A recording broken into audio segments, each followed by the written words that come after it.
Colombia has just been shaken by its strongest earthquake in a decade, and that is only one of several major public safety stories moving fast today. Welcome to the Automated Daily, Top News Edition, the podcast created by generative AI.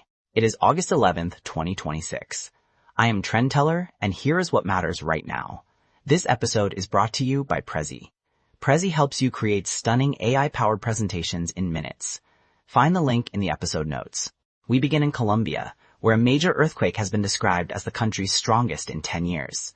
Emergency teams moved quickly as officials began checking for damage, injuries, and the condition of roads, buildings, and essential services.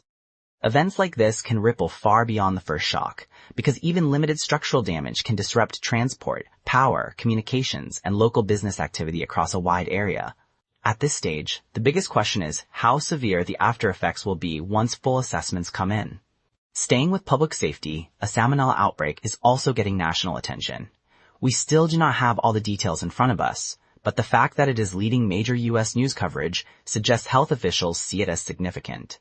Foodborne outbreaks matter because they can spread quietly and quickly before the source is fully identified.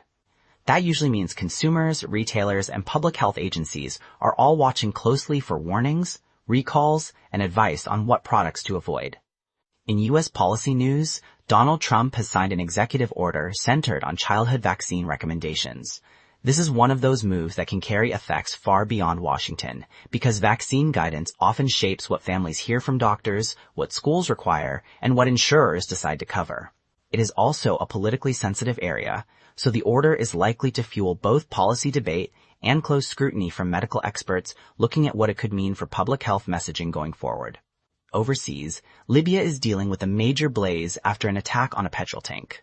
Fires involving fuel infrastructure are dangerous for obvious reasons, but the wider concern is that they can threaten nearby communities and interrupt energy supply chains at the same time. This incident also serves as another reminder that strategic facilities remain vulnerable in unstable environments. When critical fuel sites are hit, the impact is not just immediate safety, but also the broader strain on transport and local economic activity. And in a new development in the regional security story we have been following, Israel has tested its aerial missile defense system amid heightened tension involving Iran.